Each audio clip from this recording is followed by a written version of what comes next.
Hey everyone, Dr. Frunkey here with a new doctor's discussion video.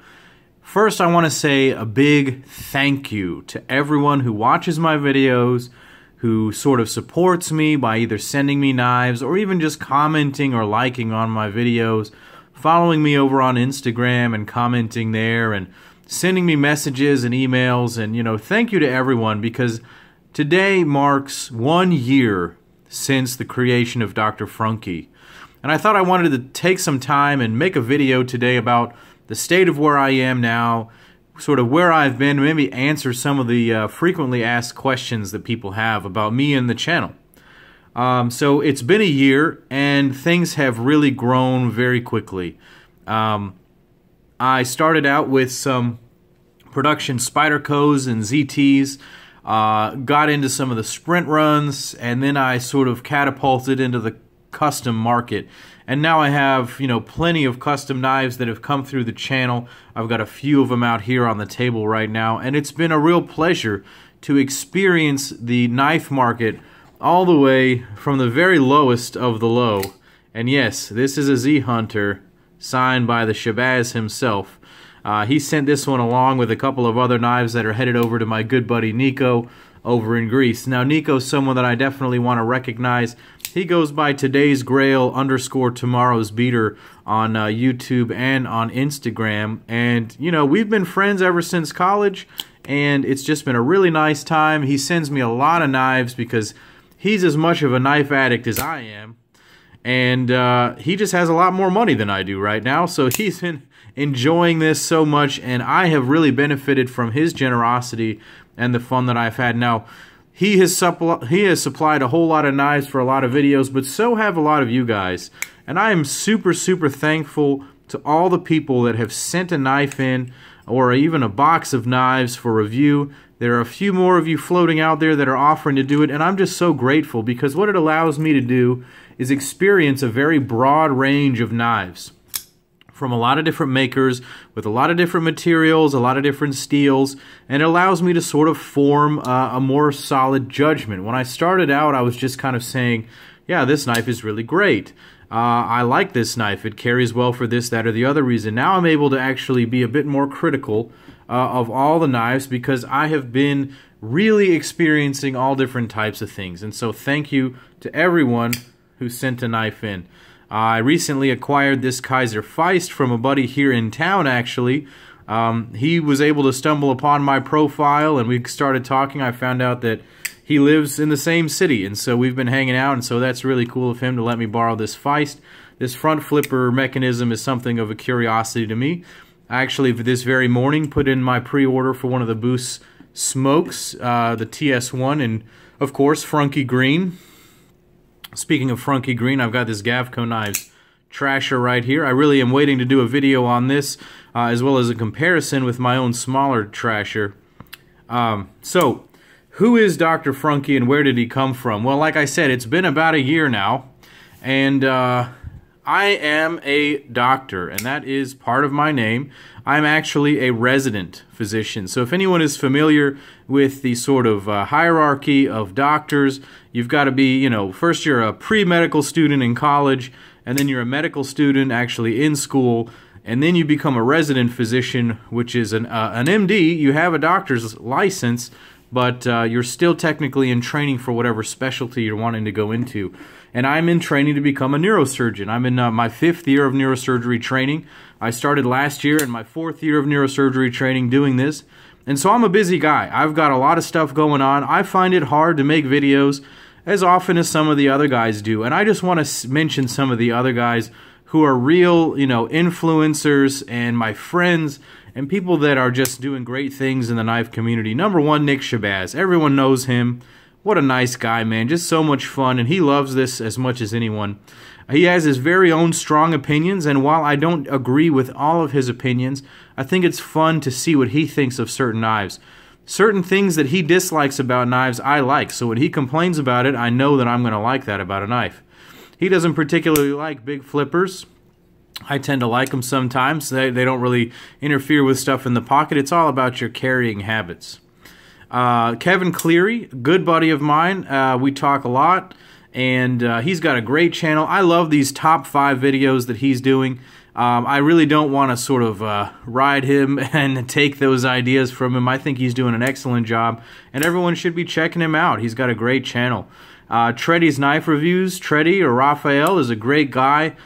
We talk almost every day. You know, Nick and Kevin and I and Nico, we have a little chat group, and we talk pretty much every day about the goings-on of the community and different knives we're interested in. And so it's great to see his sort of perspective on things, because he likes some really different knives from me and most people, and it provides me a different perspective, and he's pointed me towards a few blades that I might not have otherwise seen. Most notably recently was that Grayman Duo video that I released.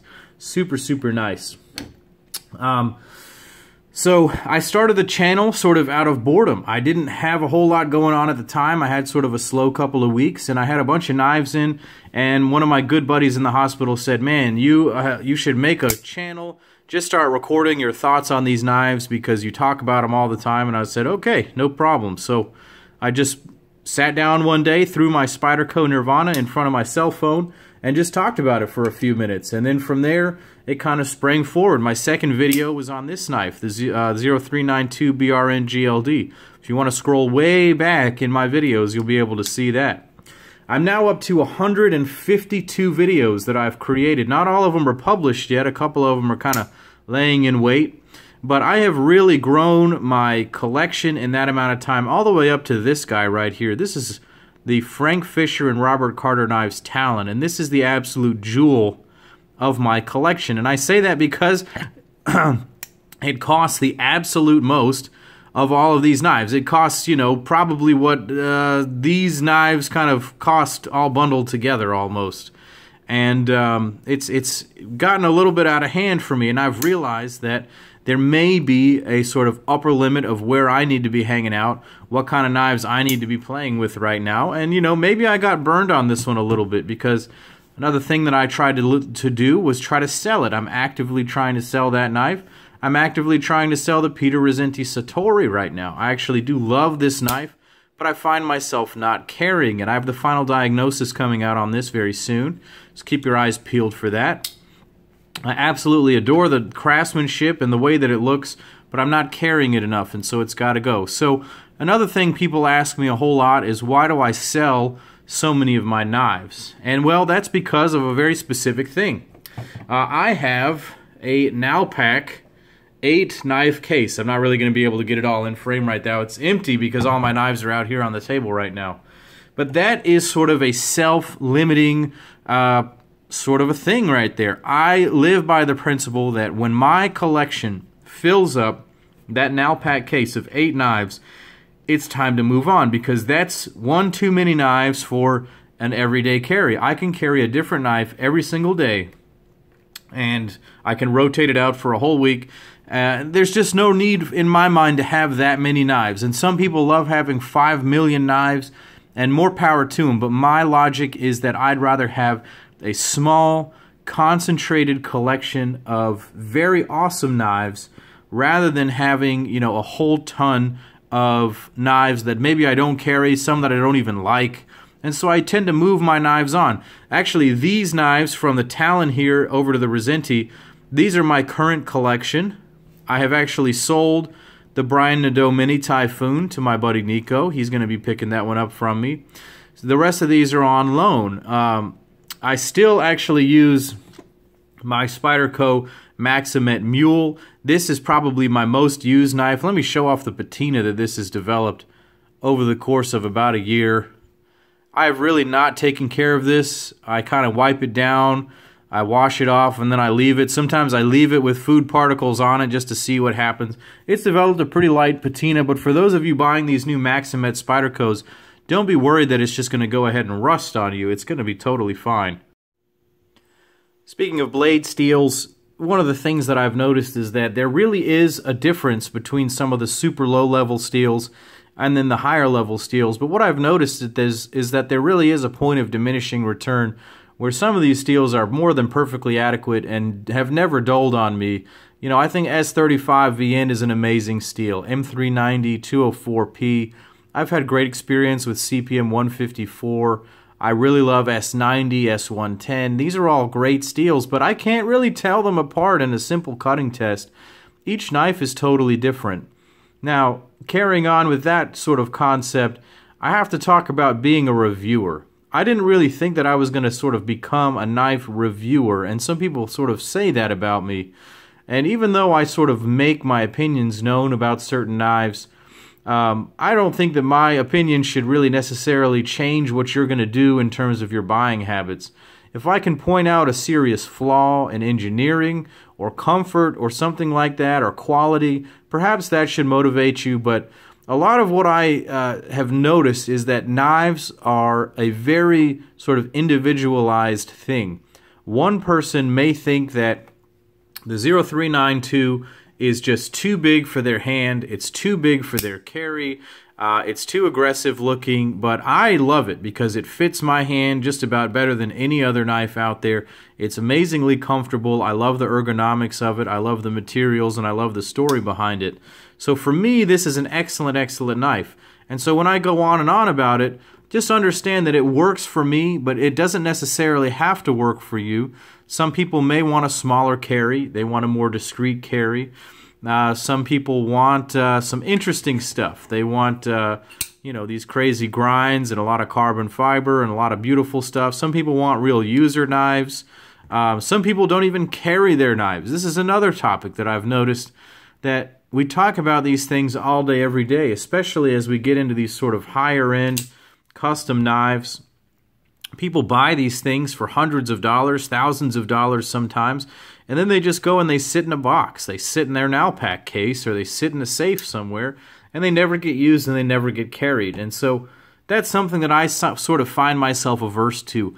Every single knife on my channel, every single knife that I review, I have carried it and I have used it, because it would be inappropriate of me to just make a video on something that I've never carried or never used. Now, if I don't carry it out in public, I will explicitly say that in the video, but I keep it in the house and I will use it on stuff. Everyone who sends me a knife, I talk to them very carefully about the things I can and can't do with the knives, and everyone has been really understanding that my channel, I like to use the knives. I like to make sure that they're performing their job at least adequately for the smaller everyday carry tasks at a minimum. Now, I'm not out there performing super scientific tests. I've been gotten some flack for some people because I just say I've cut a few things with it rather than performed a highly scientific cardboard cutting test with parts of the blade masked off after a 17-degree sharpening job. That's not what I'm about. I just like getting on the camera and talking. And so if you're still listening to this video at this point, props to you, because I'm just so thankful to have this opportunity. It's just me sitting here talking about the things that I love, talking about basically toys. These are basically man toys at this point. We all use them, but we know what's really going on here. And I think you guys get as much joy out of watching these videos as I do out of experiencing these knives and watching the other videos out there from other guys. So thank you so much for stopping by. If you have any more questions about me or the channel, go ahead and ask them down in the comments below. I definitely have some more knives coming. Again, I'm trying to sell a couple of my more expensive knives to sort of keep the funds flowing so that I can pick up some new things. I've got the collaboration between Robert Carter and Nick Chuprin coming in, the BBM collab. That one I've been waiting on for months and months. I hope it comes in soon. I was lucky enough to get on the books for Jason Guthrie Scout. I'm going to have that one customized by him. I have an idea in mind of what I want to see. I just put in my pre-order, like I mentioned earlier, for the Boost Blades Smoke TS1, the second run, but the first model there, I'm going to get it in the Frunkey green, so you guys will be seeing that. And I have a very special knife coming out with Dave Curtis. Eventually it might get done. It's going to be, it was inspired by my 0055, which is actually back with Fanatic Edge right now. That inspired me to want to try a green Damascus knife, or a green Damascus knife. So keep your eyes peeled for what may be the most ridiculous and crazy-ass Curtis knife ever created. That may be coming through the pipeline sometime soon. If you guys have any other suggestions, if you're out there and you want to send me one of your knives, if you think that I'm full of it or that you like me, just say something down below. This marks 1 year that I've been doing this. I really, I live off of your feedback because I'm having fun, but I want to make sure that you're having fun at the same time. So if you're still listening, thanks for paying attention to me for like 15, 16 minutes here. Really happy to be here. Thanks for supporting me. Here's to lots more years of having fun with this hobby and growing. Go out and support these guys out there in the community. There are tons of other video makers out there. Subscribe to every single channel. I mean, just go out there and click subscribe. These guys are great, and it's nice to hear the different opinions and the different commentary out there. So thanks again, guys. Click like and subscribe to my channel here. Go over to Instagram and check me out at Dr. Frunkey. And as always, guys, this is Dr. Frunkey saying, take care.